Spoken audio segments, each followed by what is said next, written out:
It's match day today, and Tottenham are away to Bournemouth. I've got to be honest, I'm a little bit worried, but I'm not so worried as I was. I looked into the stats of Bournemouth, I looked into their form, and they're just as inconsistent as we are. So it's depending on which Tottenham turns up and which Bournemouth side turns up. And the reason why I say that is because Bournemouth lost to Leicester away 1-0. Then they went and beat Arsenal 2-0 at home. Then they drew with Villa and beat Manchester City. So they can win big games if needed, but Brentford and lost. So they're beating the bigger sides and losing to the smaller sides. Doing exactly the same. Both teams are very similar. Tottenham are the same. Tottenham went and beat Manchester City and lost to Ipswich. We went and beat Aston Villa, beat Man City time, and then went and lost to Crystal Palace. It's the same patterns for both teams, so this is going to be quite an interesting game. So Tottenham currently sit 8th in the league, 2 points ahead of Bournemouth, who sit in 13th.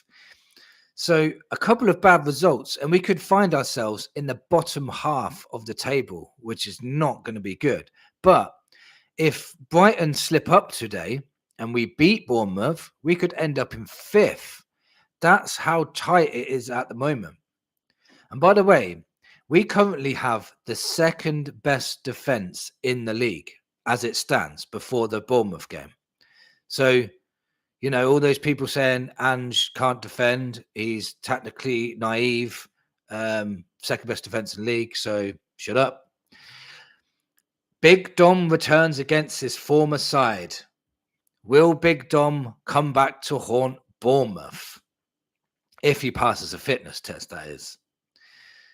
So the team news is Dom Solanke is going to be going for a fitness test before the game. I think Kulu's going to be brought back into the side.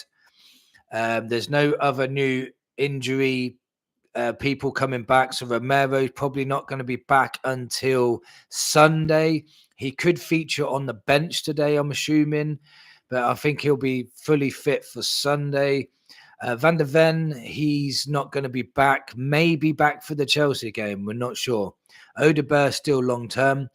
As Ange Postecoglou said, Mikey Moore is going to be like until January now or something. So that must have been a very serious virus, and he refuses to talk about it. So I really hope Mikey Moore is okay and he gets well soon.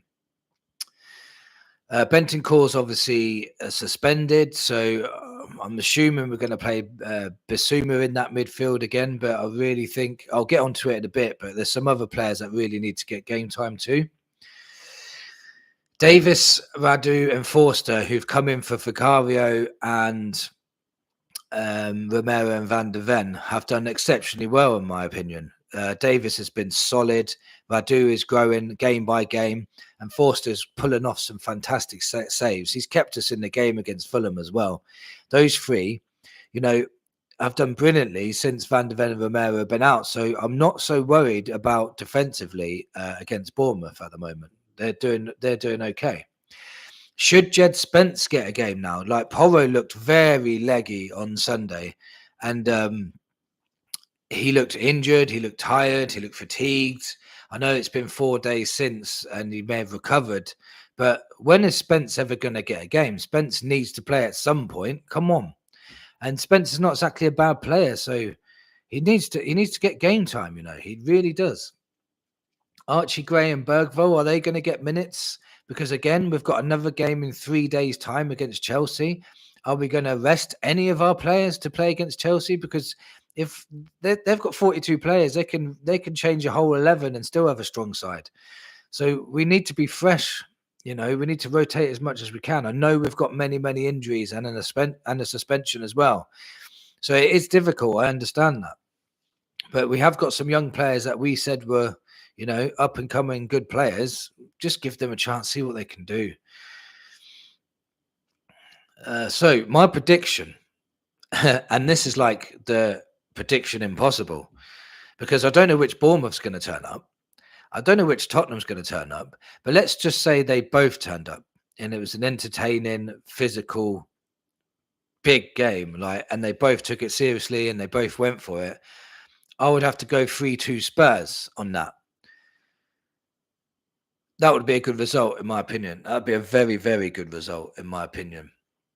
Bournemouth will not stop attacking. They're relentless pressing. They have lots of energy. They're very consistent in their performances. They're not very consistent in their results. And that's similar to Spurs too. We do have many, many good performances, but sometimes we just don't get the result over the line. So this is going to be a very, very tough match and a very, very tough match to call. If we can get through this, if we can get into 5th place and just get 3 points behind Chelsea again, maybe, just maybe, if we can get a result, this Tottenham side are more than capable of getting a result against Chelsea and going above them in the league. Because if we beat Bournemouth today, we'll be 3 points behind, I think. 3 or 2 points behind. No, yeah. I don't know. It might be 5. I don't know. But we're more than capable of beating Chelsea at our home ground because we've just seemed to turn up against the bigger side. So I'm hoping that Tottenham can turn up the same one that turned up against Manchester City. Will Dom Solanke score against Bournemouth, his old side? Will he celebrate? I'm assuming he won't celebrate, but when you're with a new team, why wouldn't you celebrate if you scored a goal? I would. I wouldn't care who he used to play for. Let me know in the comments your score predictions for today.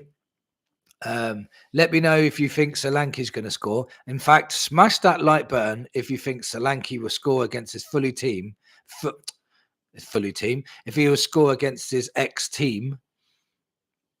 And I'll see you on the next one.